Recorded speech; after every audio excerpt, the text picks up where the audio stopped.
What if I told you that a simple warning from a housekeeper's daughter could be worth billions? Madison Carter was just trying to protect her mother's job when she noticed something terribly wrong in the billionaire's mansion. Her sharp eyes caught what security cameras missed, what bodyguards overlooked, and what could have cost Harrison Blackwood everything. But when she spoke up, she had no idea that those 3 words, "Don't touch that," would change her life forever. Before we jump back in, tell us where you're tuning in from, and if this story touches you, make sure you're subscribed because tomorrow I've saved something extra special for you. The marble floors of the Blackwood estate gleamed under crystal chandeliers as Madison Carter pushed the supply cart down the endless hallway. At 24, she had spent countless afternoons helping her mother Elena clean this mansion, memorizing every corner of the sprawling property that overlooked the Pacific coastline. While other young women her age were building careers, Madison had put her college dreams on hold to help support her family after her father's accident left him unable to work. Elena Carter had been the head housekeeper for Harrison Blackwood for over 15 years, maintaining his Beverly Hills mansion with meticulous care. The tech mogul, worth an estimated $12 billion, was known for his reclusive nature and obsessive attention to detail. Every surface had to be perfect, every room maintained to his exact specifications.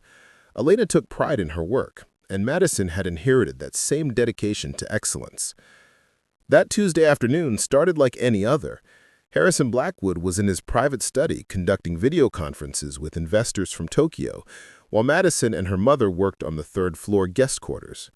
The mansion buzzed with its usual activity, security personnel making their rounds, gardeners tending to the elaborate landscaping, and Harrison's personal assistant managing his schedule from the home office.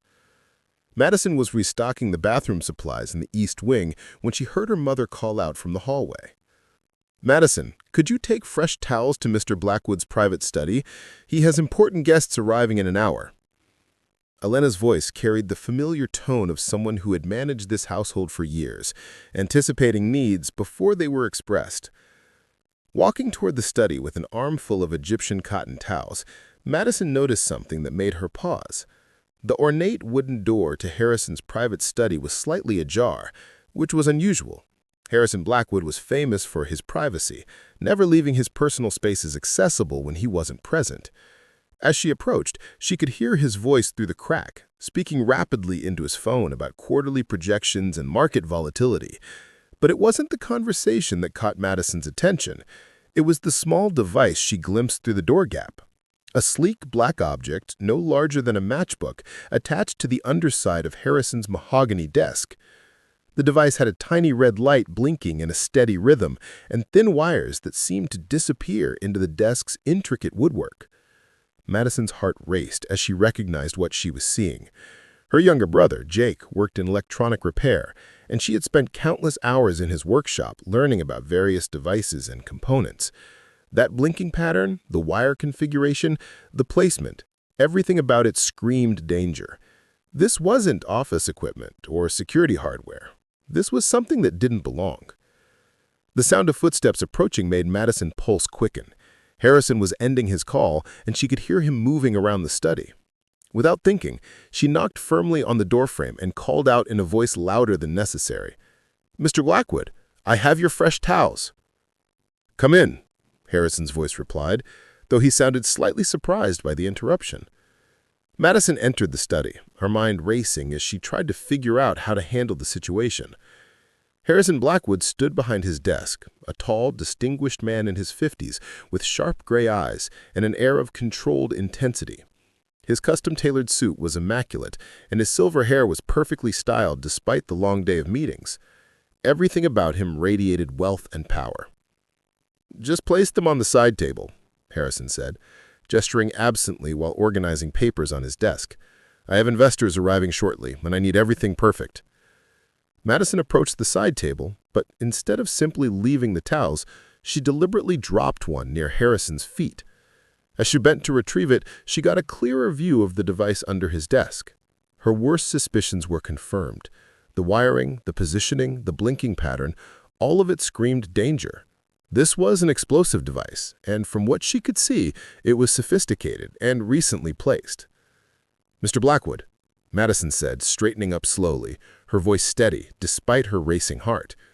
"I need you to step away from your desk right now." Harrison looked up from his papers, irritation flashing across his features. "Excuse me? I'm preparing for a very important meeting. Please just leave the towels and go." But Madison didn't move. Instead, she took a step closer, her eyes locked on his. "Sir, I'm serious. Please don't touch that desk. Don't touch anything on it. Just step away slowly." The urgency in her voice made Harrison pause. He had built his empire by reading people, by recognizing when someone was genuinely concerned versus simply being dramatic. Something in Madison's expression, the way her hands trembled slightly, the genuine fear in her eyes, made him listen. "What exactly are you talking about?" Harrison asked, his business instincts telling him to pay attention. Madison glanced toward the door, then back at Harrison.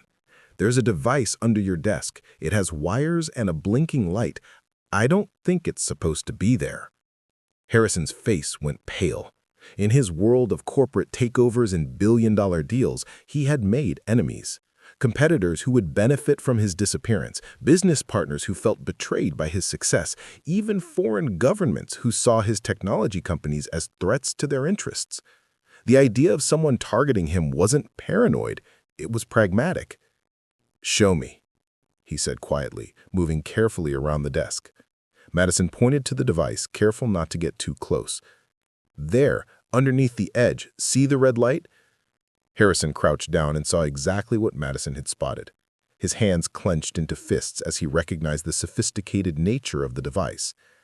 This wasn't some amateur operation. Someone had gained access to his most private space and planted what was clearly a bomb, designed to eliminate him during his most important business dealings.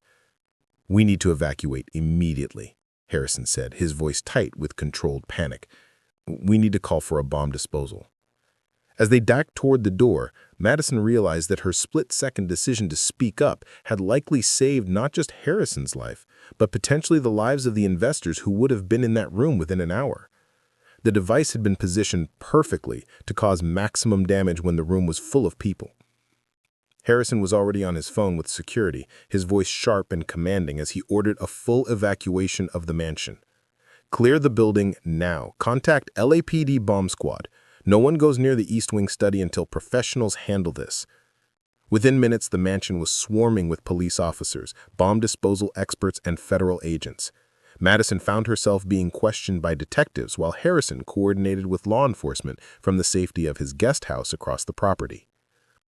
The bomb disposal team worked for 3 tense hours before successfully disarming the device. Their preliminary assessment confirmed Madison's instincts. It was a sophisticated explosive designed to detonate when the desk drawer was opened, something Harrison did routinely before every major meeting to retrieve his private notes and contracts. The investigation that followed revealed a web of corporate espionage more complex than anyone had imagined. FBI agent Rebecca Torres led the task force that descended upon the Blackwood estate, transforming the pristine mansion into a crime scene buzzing with forensic activity. Madison found herself at the center of it all, her keen observation having potentially prevented one of the most sophisticated assassination attempts in corporate history. Agent Torres, a seasoned investigator with 20 years of experience in white-collar crime, interviewed Madison extensively. "Walk me through exactly what you noticed," Torres said, her digital recorder capturing every detail. "Most people wouldn't have recognized that device, especially not from a quick glance." Madison explained her familiarity with electronics through her brother's repair shop, but Torres seemed more interested in the timing. The device had been planted with surgical precision, installed during a narrow window when Harrison's regular security sweep had been delayed due to a system upgrade. Someone with intimate knowledge of the mansion's routines had orchestrated this attack. Meanwhile, Harrison paced the guest house like a caged animal, his mind racing through potential suspects. His business empire had been built on disrupting entire industries, and he had accumulated enemies across multiple continents. The timing concerned him most. This wasn't random violence, but a calculated strike designed to occur during his meeting with Japanese investors who were considering a merger worth $18 billion. "Sir," his head of security, Marcus Webb, approached with a grim expression, "we've reviewed the security footage from the past 72 hours. The device was planted during the window cleaning yesterday morning when external contractors were given access to the third floor." Harrison's jaw tightened. Evergreen Cleaning Services has maintained this property for 8 years. Elena personally vouches for every person on their crew.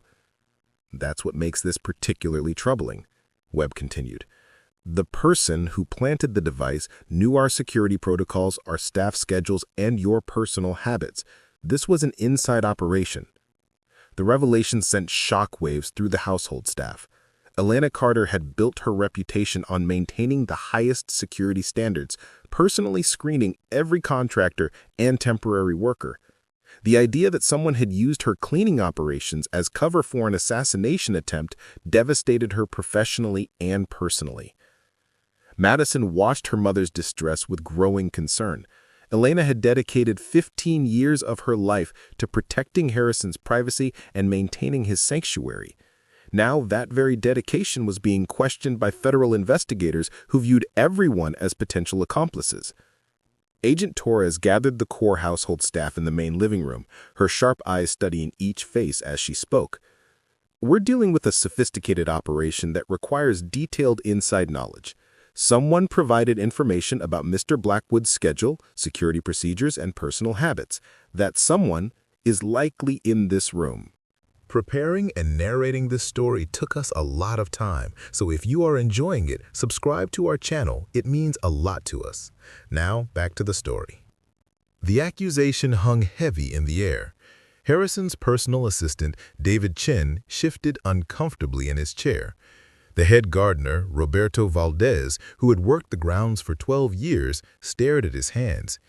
Even Marcus Webb, despite leading the security investigation, couldn't escape the scrutiny.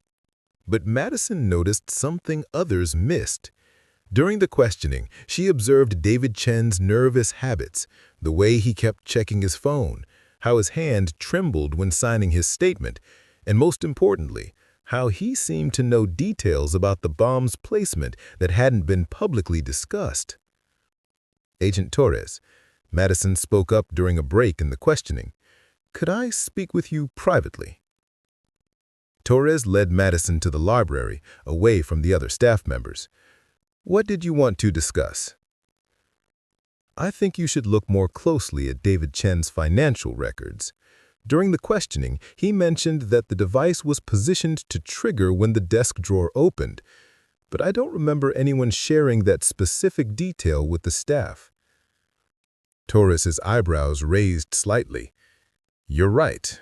That information was restricted to the bomb disposal team and senior investigators. How would he know that unless he knew how it was designed to work?" Madison finished. The FBI's financial investigation into David Chen revealed a pattern of unusual deposits over the past 6 months, payments that coincided with his access to Harrison's most confidential business dealings. The money trail led to a shell company controlled by Titan Industries, Harrison's primary competitor in the artificial intelligence sector. Chen had been feeding information to Titan for months, providing details about Harrison's merger negotiations, patent applications, and strategic partnerships. But when Titan realized that Harrison's Japanese merger would create an unstoppable technology monopoly, they escalated from corporate espionage to elimination. The arrest happened at dawn. Madison was helping her mother prepare breakfast when they heard the commotion outside. Through the kitchen window, they watched federal agents escort David Chen from his quarters in handcuffs, his face pale with defeat and terror. Harrison stood on the front steps, his expression a mixture of betrayal and relief. David had been more than an assistant.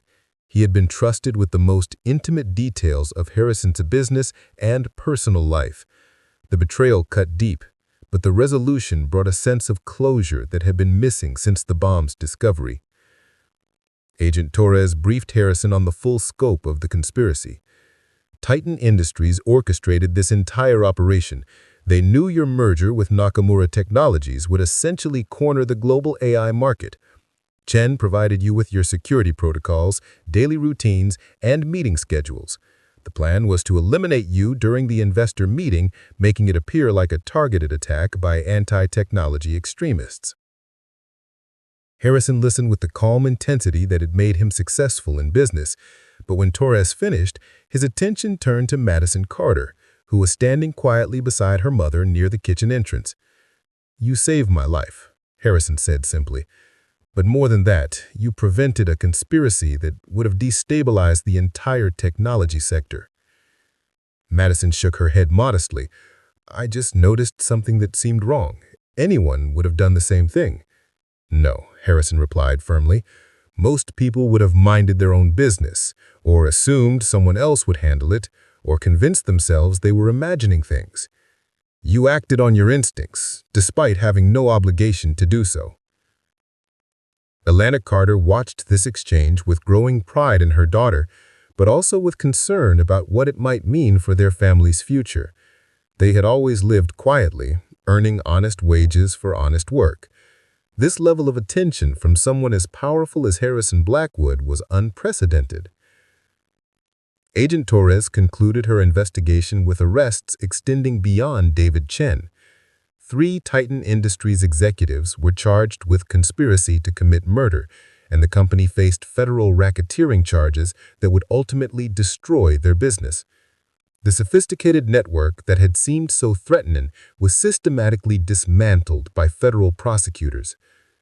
But as the FBI packed up their equipment and the estate returned to its normal rhythms, Harrison found himself contemplating something far more significant than business security. Madison Carter had demonstrated a level of integrity and awareness that was rare in his world of calculated relationships and transactional loyalties.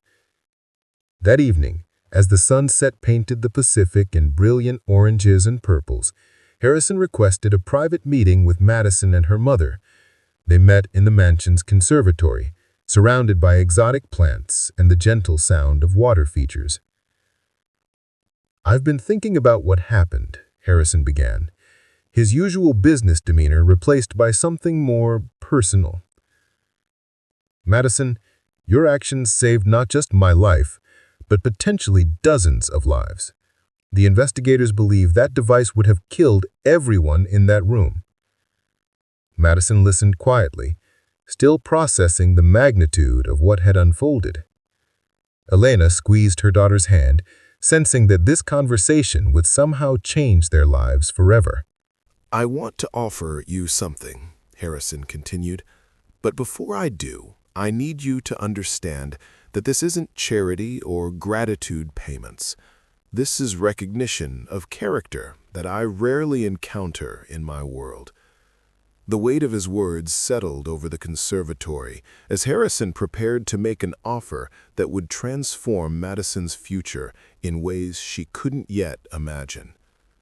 Harrison reached into his jacket pocket and withdrew a leather portfolio, his movements deliberate and measured.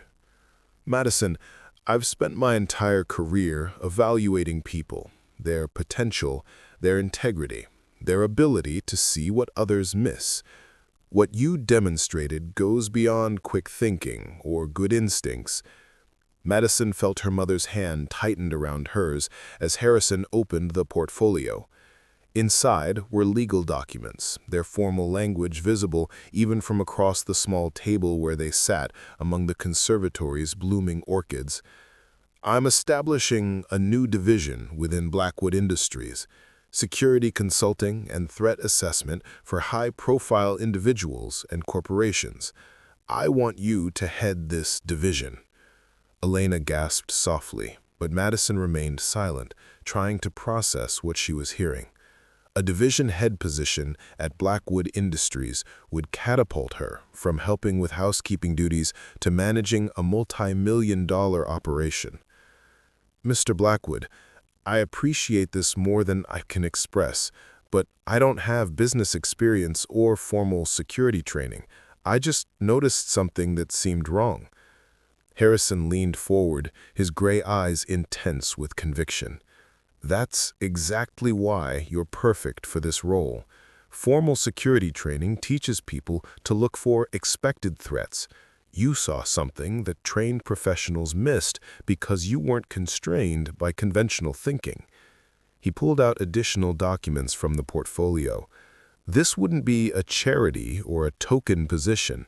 You would undergo comprehensive training in corporate security, threat assessment, and business management. I've already spoken with former FBI Director Patricia Wells. She's agreed to personally oversee your education program. Madison's head spun as Harrison outlined his vision.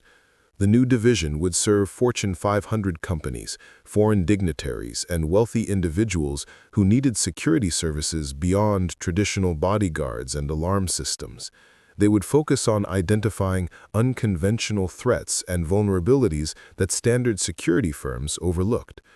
The starting salary would be $300,000 annually, with performance bonuses that could easily double that figure within the first year. Elena's eyes widened. Their family's combined annual income had never exceeded $40,000. This single offer represented a complete transformation of their economic reality. But Harrison wasn't finished. There's something else, he said, his tone becoming more personal. I've been thinking about legacy and what really matters. I built this empire to create something lasting, something that would outlive me. But until yesterday, I realized I had no one who truly understood the responsibility that comes with this kind of wealth and power. He paused, studying Madison's face carefully. I'm 62 years old. I never married, never had children. My entire focus has been building Blackwood Industries into what it is today. But what happens to all of this when I'm gone? Madison sensed where this conversation was leading, but the implications seemed too enormous to comprehend. Harrison Blackwood was worth $12 billion. His business empire spanned 6 continents and employed over 200,000 people. He poured out additional documents, these bound in blue leather with gold embossing. I'm proposing something unprecedented in corporate history. I want to name you as my primary heir and successor to control Blackwood Industries. The conservatory fell completely silent, except for the gentle bubbling of water features. Elena's face had gone pale, and Madison felt as though the ground beneath her had shifted fundamentally. This isn't a decision I'm making impulsively, Harrison clarified, anticipating their shock. I've been searching for years for someone who could carry on what I've built responsibly, not just manage the wealth, but understand the obligation that comes with this kind of wealth and power. Madison finally found her voice, though it came out as barely a whisper.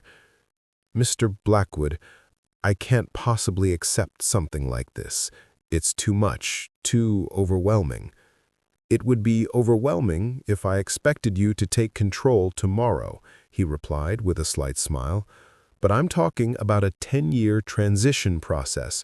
You would work alongside me, learning every aspect of the business, understanding the complexities of managing this kind of enterprise. He opened the blue leather portfolio, revealing documents that had been prepared by what were clearly the most expensive law firms in Los Angeles. The inheritance would be structured as a trust with specific requirements. You would need to demonstrate competency in business management, show consistent ethical decision-making, and prove that you can handle the responsibilities involved. Elena finally spoke, her voice trembling with emotion. Madison, this is beyond anything I could have ever imagined for you. But Madison was thinking beyond the money and power. What about your existing employees, your board of directors? They won't accept someone like me stepping into a leadership role. Harrison's expression grew more serious. That's exactly why this will work. The board expects me to choose another tech mogul or business school graduate who thinks like they do, but conventional thinking nearly killed me. What I need is someone who sees things differently. He explained his plan in detail. Madison would start by heading the new security division, proving her capabilities while learning the broader business. She would attend executive education programs at Stanford and Harvard, work directly with Blackwood's senior management team, and gradually take on increasing responsibilities. The inheritance wouldn't take effect for at least 10 years, Harrison emphasized. During that time, you'll either prove that you're ready for this responsibility, or we'll both realize it's not the right fit. But I believe, based on what you've already shown me, that you have the potential to lead this company better than anyone I could find through traditional channels. Madison looked at her mother, seeing a mixture of pride, fear, and overwhelming hope in Elena's eyes. This offer represented everything their family had never dared to dream about: financial security, respect, influence, and the ability to impact the world on a massive scale. "There's one more thing," Harrison added. "Your mother would receive a full pension immediately, with healthcare benefits for life. She's earned that after 15 years of dedicated service. And your father's medical bills would be covered through our corporate health plan." The practical implications hit Madison like a physical force. Her father's accident had left the family struggling with medical debt that seemed impossible to overcome. Her own college dreams had been postponed indefinitely to help support the household. This offer would solve every financial problem her family had ever faced. "I need to think about this," Madison said slowly. "This is bigger than just changing jobs. This would change everything about who I am and how I live." Harrison nodded approvingly. "Good. Anyone who would accept this immediately without careful consideration wouldn't be the right person for it. Take as much time as you need, but know that this offer comes from my genuine belief that you have something rare, the combination of intelligence, integrity, and instincts that can't be manufactured." As they walked back toward the main house, Madison's mind raced through the implications. She would go from being the maid's daughter to one of the most powerful business leaders in America. The responsibility was staggering, but so was the opportunity to use that power and wealth to make a real difference in the world. Elena walked beside her daughter in thoughtful silence, both women trying to process how their lives had been completely transformed by Madison's simple decision to speak up when she noticed something wrong. "Mom, what do you think I should do?" Elena smiled, her eyes bright with unshed tears of pride and possibility. "Sweetheart, I think you should trust your instincts. They've served you pretty well so far." Madison spent 3 sleepless nights weighing Harrison's unprecedented offer. She walked the moonlit streets of her modest neighborhood, where she had grown up among families struggling to make ends meet, trying to imagine herself in corporate boardrooms, making decisions that would affect hundreds of thousands of employees worldwide. Her younger brother Jake found her on the 3rd night, sitting on their apartment building's fire escape, staring at the distant lights of Beverly Hills, where Harrison's mansion glowed like a beacon of possibility. "You're gonna say yes, aren't you?" Jake said, settling beside her on the metal grating. At 19, he possessed an intuitive understanding of electronics that had landed him steady work at Rodriguez Electronics Repair, but he had always looked up to Madison's practical wisdom. "I don't know if I'm qualified for something this enormous. What if I make mistakes that cost people their jobs? What if I'm not smart enough to handle billion-dollar decisions?" Jake laughed softly. "Maddie, you spotted a bomb that FBI agents and professional security experts missed. You saw through David Chen's lies when trained investigators didn't. Maybe the question isn't whether you're qualified. Maybe it's whether traditional qualifications actually matter." Their conversation was interrupted by Madison's phone buzzing with a text from Patricia Wells, the former FBI director Harrison had mentioned. "Available for coffee tomorrow morning? I'd like to discuss your potential role in Harrison's security initiative." Meeting Patricia Wells felt like stepping into a different universe. The woman who had once briefed presidents and congressional committees sat across from Madison in a Westwood coffee shop, speaking with casual authority about international corporate espionage and threat assessment methodologies. "Harrison told me about your instinctive recognition of the explosive device," Wells said, her sharp blue eyes studying Madison intently. "But what impressed me more was your decision to act on that instinct despite having no official authority or responsibility." Wells explained that modern security threats had evolved far beyond traditional models. Corporate assassinations, industrial sabotage, insider threats, these require a different kind of thinking, someone who can see patterns that conventional training might miss. The training program Wells outlined was comprehensive but achievable. Madison would spend 6 months learning threat assessment, 3 months studying corporate security systems, and another 6 months working directly with federal agencies on real cases. The education would be intense, but tailored specifically to her strengths. "I won't lie to you," Wells said as their meeting concluded. "This path will be challenging. You'll be scrutinized by people who believe positions like this should go to Ivy League graduates with decades of experience, but you'll also have the opportunity to revolutionize how corporate security operates." That evening, Madison sat with her parents in their small living room, the weight of the decision pressing down on all of them. Her father, Thomas Carter, had been following the situation from his wheelchair, his construction accident having left him partially paralyzed but mentally sharp as ever. "Baby girl," Thomas said, his voice carrying the wisdom of someone who had worked with his hands his entire life, "I've watched you solve problems since you were 5 years old. You don't just see what's broken, you figure out how to fix it better than it was before." Elena nodded in agreement.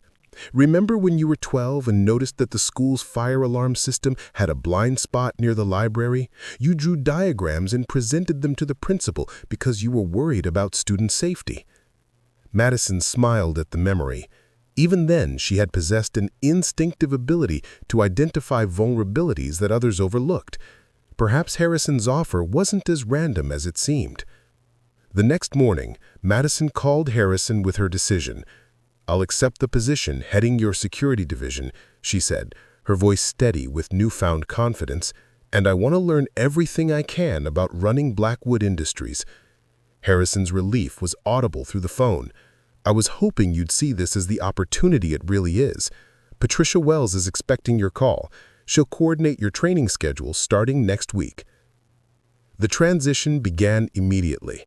Harrison arranged for Madison and her family to move into a guest house on the Blackwood estate, giving her easy access to observe daily operations while maintaining some independence. The small but elegant residence was larger than any place the Carter family had ever lived, with panoramic views of the Pacific and amenities they had only seen in movies. Madison's first week as head of Blackwood Security Consulting proved both exhilarating and terrifying. She inherited an office suite in the mansion's business wing, complete with state-of-the-art communication equipment and a staff of 3 experienced security professionals who had been transferred from other divisions. Her first major case came faster than anyone expected. Harrison received a threatening letter from someone claiming to have compromised his Seattle data center. The FBI and local authorities treated it as a standard extortion attempt, but Madison's analysis revealed inconsistencies that suggested something more complex. "The language patterns don't match a typical extortionist," Madison explained to Harrison during their daily briefing. "This person has intimate knowledge of your server configurations and backup protocols. They're not trying to destroy your data, they're trying to steal specific information." Madison's investigation led to the discovery that a former Blackwood employee had been recruited by Chinese intelligence services to extract artificial intelligence algorithms worth hundreds of millions of dollars. The threat wasn't extortion, but industrial espionage disguised as a random attack. Her success in this case established Madison's credibility within Blackwood Industries. Senior executives who had initially viewed her appointment with skepticism began seeking her input on security matters affecting their own divisions. Harrison watched Madison's development with growing satisfaction. During their evening walks through the estate gardens, he shared insights about leadership that couldn't be found in any business school curriculum. "The hardest part of having real power," he told her one evening as they paused beside the infinity pool overlooking the ocean, "isn't making difficult decisions, it's living with the consequences of those decisions, especially when they affect people's lives." He shared stories about times he had been forced to close facilities, lay off workers, or abandon projects that employed thousands of people. Every business decision has human consequences. The key is making choices that serve the greater good while minimizing harm to individuals. Madison absorbed these lessons while simultaneously mastering the technical aspects of corporate security. Her training with Patricia Wells covered everything from cyber threat assessment to international law governing corporate espionage. She learned to read financial documents, understand supply chain vulnerabilities, and recognize the warning signs of insider threats. But perhaps more importantly, she began developing her own leadership style. Unlike Harrison's commanding presence or the aggressive tactics favored by many corporate executives, Madison led through careful listening and collaborative problem-solving. Her security team noticed the difference immediately. Instead of issuing orders, Madison asked questions that helped her staff think through problems more thoroughly. Instead of taking credit for successes, she highlighted the contributions of team members who had done the actual work. "You're building loyalty in a way that most executives never achieve," Harrison observed, after watching Madison conduct a team meeting. "People want to work hard for you because they feel valued and respected." 6 months into her new role, Madison had transformed Blackwood Security Consulting from a small experimental division into a sought-after service that other Fortune 500 companies were eager to hire. Her unconventional approach to threat assessment had prevented 3 separate industrial espionage attempts and identified security vulnerabilities that had existed undetected for years. But the real test of Madison's development came when Harrison announced that he wanted her to represent Blackwood Industries at the International Corporate Security Summit in Geneva. She would be presenting their innovative approaches to hundreds of security professionals from around the world. "This is your opportunity to establish yourself as a thought leader in the industry," Harrison explained. "But more importantly, it's a chance for you to see how you handle pressure on a global stage." Madison felt the familiar mixture of excitement and nervousness that had accompanied every major challenge since she first noticed that small device under Harrison's desk. But now, she also felt something new: confidence in her ability to rise to whatever challenge lay ahead. As she prepared for her first international business trip, Madison reflected on how dramatically her life had changed. Less than a year ago, she had been helping her mother clean houses and worrying about paying her father's medical bills. Now, she was preparing to address an international audience about corporate security strategies she had personally developed. The transformation was remarkable, but Madison understood that this was just the beginning of a much longer journey toward possibly inheriting one of America's largest business empires. The airplane descended through Swiss clouds toward Geneva International Airport, and Madison pressed her face to the window, watching the pristine landscape unfold below. This was her first time leaving the United States, and the weight of representing Blackwood Industries on an international stage felt both thrilling and daunting. Harrison had insisted she travel alone, despite offers from senior executives to accompany her. "You need to establish your own presence in this industry," he had explained during their final preparation meeting. "If you arrive with handlers, people will assume you're a figurehead rather than a legitimate leader." The Hotel President Wilson overlooked Lake Geneva, its opulent lobby filled with security executives from around the world. Madison recognized several faces from industry publications, veterans who had been protecting corporate interests since before she was born. Their expensive suits and confident demeanor reminded her exactly how far outside her comfort zone she was traveling. Her presentation was scheduled for the second day of the summit, giving her time to attend other sessions and observe the dynamics among these global security experts.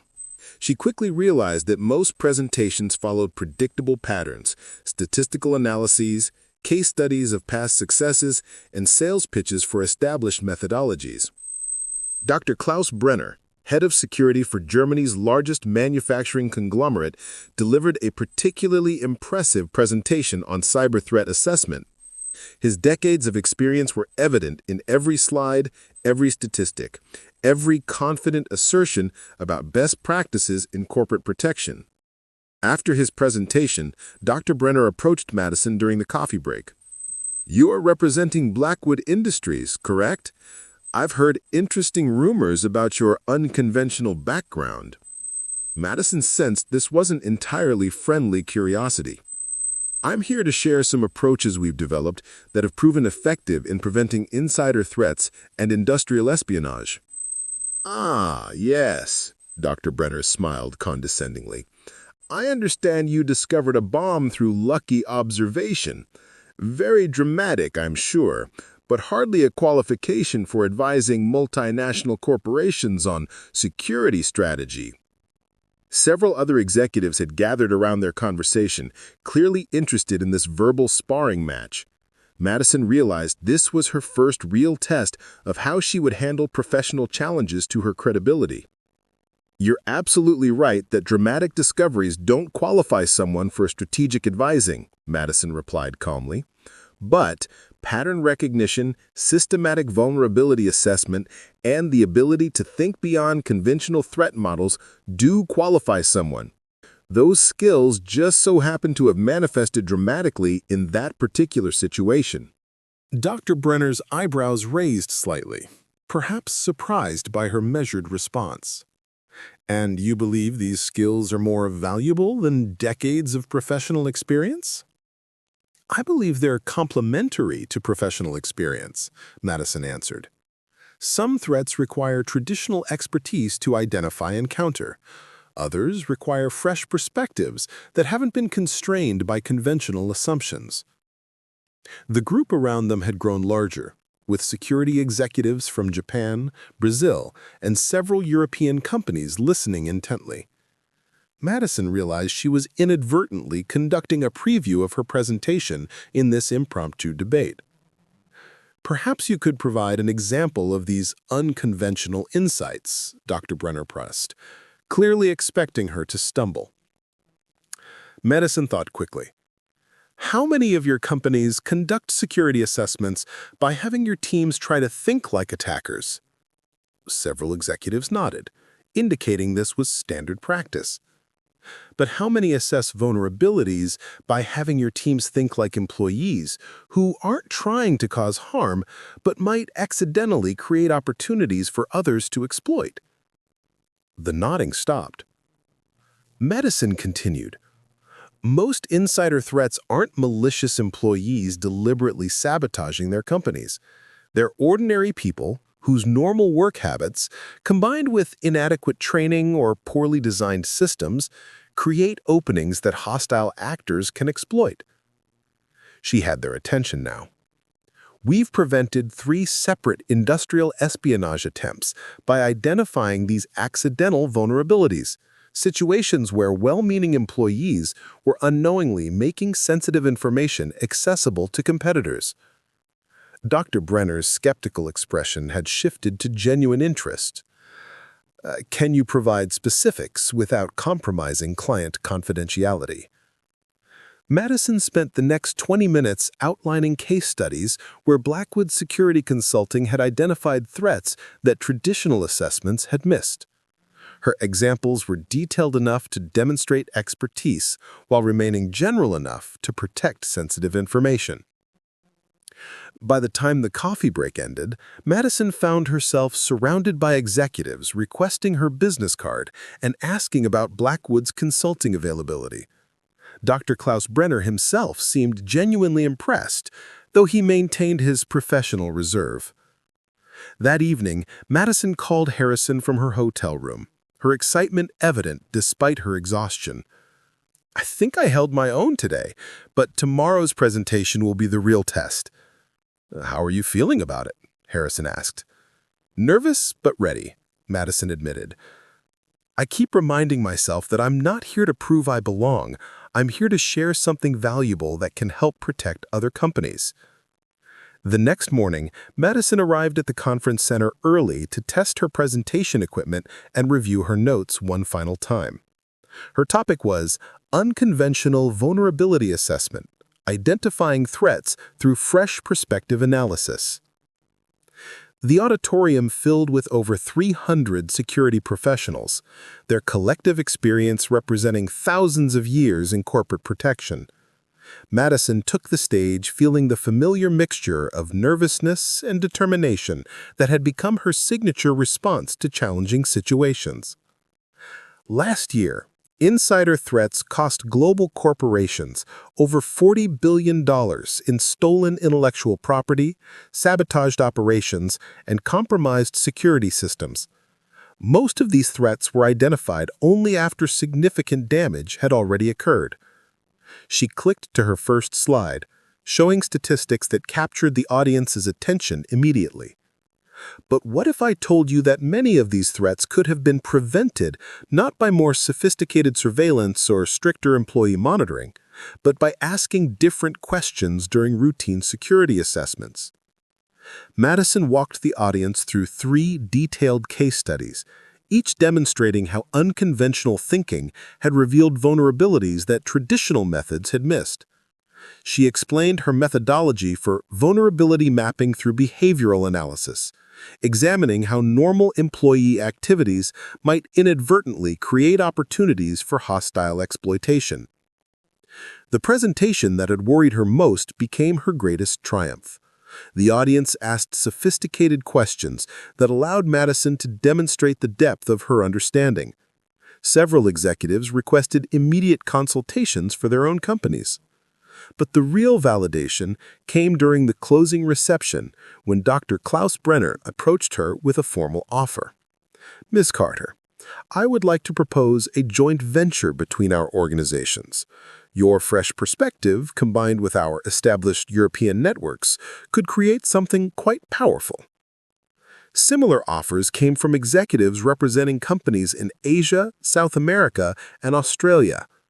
Madison realized that her presentation had positioned Blackwood Security Consulting as a global player in an industry she had entered less than a year ago. The flight back to Los Angeles gave Madison time to process what had happened in Geneva. She had traveled to Switzerland as the inexperienced head of a small security division. She was returning as a recognized innovator whose approaches were being sought by multinational corporations worldwide. Harrison met her at LAX, his expression proud but unsurprised. "How did it go?" "Better than I hoped," Madison replied, then spent the drive to Beverly Hills describing the reception her presentation had received and the business opportunities that had emerged. "I'm not surprised," Harrison said as they pulled through the estate gates. "You've been developing these skills all your life. Geneva just gave you a platform to demonstrate them to the right audience." Back in her office the next morning, Madison found 17 formal requests for consulting proposals and 6 offers for joint ventures with international firms. Blackwood Security Consulting had evolved from an experimental division into a globally recognized consultancy in less than 8 months. But beyond the business success, Madison realized something more significant had occurred in Geneva. She had stopped thinking of herself as someone pretending to belong in corporate leadership roles. She had begun thinking of herself as someone who actually belonged there. Harrison noticed the change immediately during their weekly strategy meeting. "You're carrying yourself differently," he observed. "More confident, more comfortable with authority." Madison smiled, recognizing the truth in his observation. "I think I'm finally starting to believe I can actually do this job well." "Good," Harrison replied, "because I'm ready to discuss the next phase of your development. It's time for you to start learning how to run the entire company. The magnitude of that statement hit Madison like a physical force. Running a security consulting division was challenging but manageable. Running Blackwood Industries, with its 200,000 employees, global operations, and $12 billion valuation, represented a completely different level of responsibility. But for the first time since Harrison had made his unprecedented offer, Madison didn't feel overwhelmed by the prospect. Instead, she felt ready to begin the next phase of what was clearly becoming an extraordinary journey. 2 years had passed since Madison first uttered those 3 life-changing words in Harrison's study. Now she stood in the executive boardroom of Blackwood Industries, preparing to chair her first meeting as acting chief executive officer while Harrison recovered from emergency heart surgery. The mahogany conference table seated 24 of the most powerful business leaders in technology, each representing billions in revenue and thousands of employees. These were the same executives who had initially questioned Harrison's decision to elevate a housekeeper's daughter to corporate leadership. "Ladies and gentlemen," Madison began, her voice carrying the authority that 2 years of intensive training had developed, "we're facing the largest acquisition opportunity in Blackwood's history. Neural Tech Industries has agreed to merge with us, creating the world's first trillion-dollar artificial intelligence consortium." The room buzzed with excitement. Neural Tech's quantum computing algorithms combined with Blackwood's AI infrastructure would revolutionize everything from medical research to space exploration. But Madison knew the challenges hidden beneath this golden opportunity. Chief Financial Officer Richard Hawthorne raised his hand. "The regulatory approval process alone could take 18 months. Are we prepared for that level of scrutiny from federal agencies?" Madison smiled, remembering her early fears about not being qualified for these discussions. "Richard, that's exactly why we're moving forward. Our security consulting division has been working with federal regulators for the past year, establishing the trust relationships we'll need for expedited approval." She clicked to her presentation's first slide, showing a timeline that surprised even the most experienced executives. "We've already completed preliminary discussions with the Department of Justice, the Federal Trade Commission, and the Committee on Foreign Investment. They're prepared to fast-track our application because of our demonstrated commitment to national security interests." This was Madison's greatest strength, the ability to see connections that others missed. While competitors focused purely on financial metrics, she had recognized that regulatory approval would depend on proving that the merger served American strategic interests rather than just corporate profits. Vice President of International Operations Sarah Chen leaned forward. "What about European Union regulations? They've been increasingly hostile to American tech mergers." "Already handled," Madison replied confidently. "Our joint ventures with German and Swiss security firms have established our credibility in European markets. Dr. Klaus Brenner has agreed to serve as our regulatory liaison with EU authorities." The transformation was remarkable. 2 years ago, Madison had never heard of Klaus Brenner. Now she was orchestrating international business relationships with the same instinctive understanding that had once helped her spot security threats. But the real test came when Harrison's personal attorney, Michael Sterling, entered the boardroom with an expression that made everyone fall silent. Sterling had been Harrison's legal advisor for 25 years and only interrupted board meetings for urgent matters.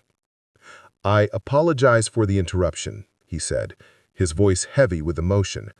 "I've just received word from Harrison's medical team. His condition has deteriorated significantly. They're recommending immediate activation of his succession plan." The room went completely quiet. Everyone understood what this meant.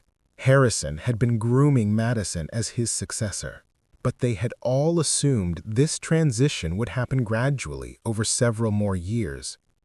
Madison felt the weight of 200,000 employees suddenly resting on her shoulders. Blackwood Industries operated in 37 countries, maintained research facilities on 4 continents, and controlled technologies that could reshape human civilization. The responsibility was staggering. "What exactly are the doctors saying?" Madison asked, her voice steady despite the emotional turmoil. Sterling opened his briefcase and withdrew documents that had been prepared years earlier, but never expected to be used so soon. Harrison's living will specifies that if he becomes incapacitated for more than 72 hours, corporate control transfers immediately to his designated successor. Madison looked around the boardroom at faces that reflected a mixture of uncertainty, concern, and curiosity about how she would handle this moment. These executives had spent the past 2 years watching her develop from an inexperienced security consultant into a capable corporate leader. But this would be the ultimate test. "I need to see Harrison before making any decisions about corporate succession," Madison said firmly. "This company has been his life's work, and I won't assume control without understanding his current wishes." The drive to Cedars-Sinai Medical Center felt like traveling through a different universe. Madison thought about the young woman who had once helped her mother clean this very building's windows, never imagining she would someday race through its corridors to visit a dying billionaire who wanted to leave her his empire. Harrison looked smaller in the hospital bed, connected to monitors that tracked his weakening vital signs.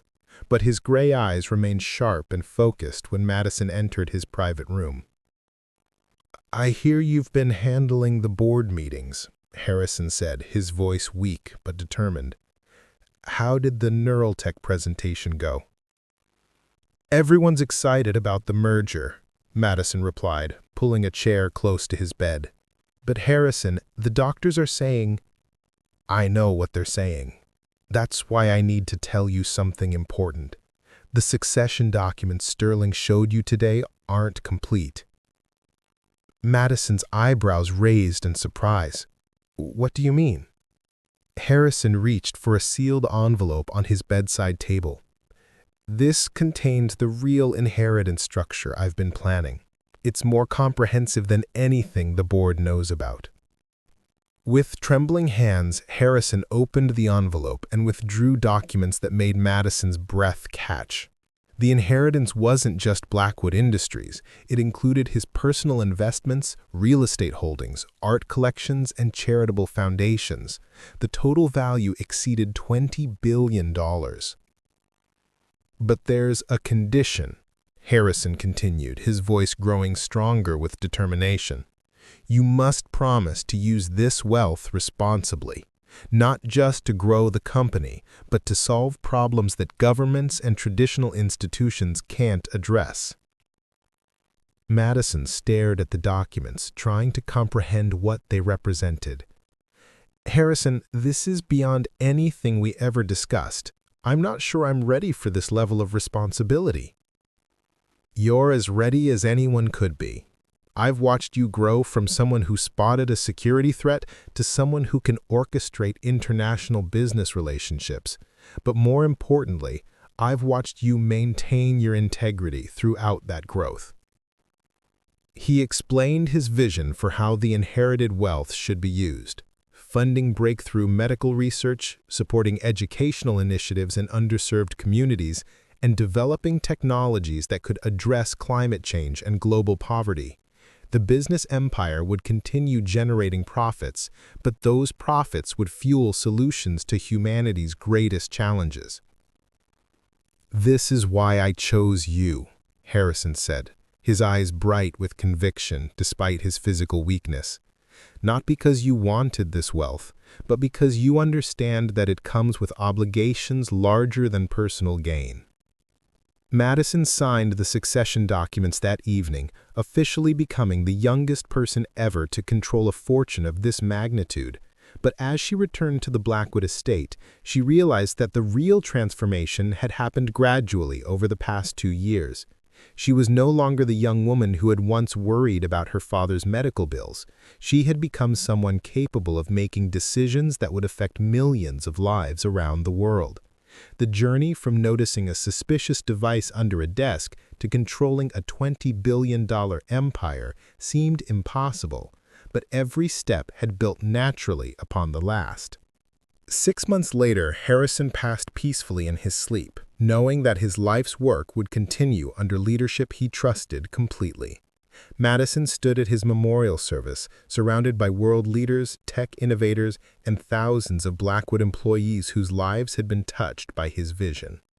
As she delivered the eulogy, Madison reflected on the extraordinary path that had brought her to this moment. A simple warning, "Don't touch that," had saved a life and ultimately transformed her from the maid's daughter into one of the most powerful people in corporate America. But the real measure of her success wouldn't be the wealth she had inherited or the company she now controlled. It would be how effectively she used those resources to create positive change in a world that desperately needed innovative solutions to seemingly impossible problems. The young woman who had once cleaned windows was now positioned to help clean up some of humanity's greatest challenges, and she was ready for that responsibility. Up next, you've got 2 more standout stories right on your screen. If this one hits the mark, you won't want to pass these up. Just click and check them out. And don't forget to subscribe and turn on the notification bell so you don't miss any upload from us.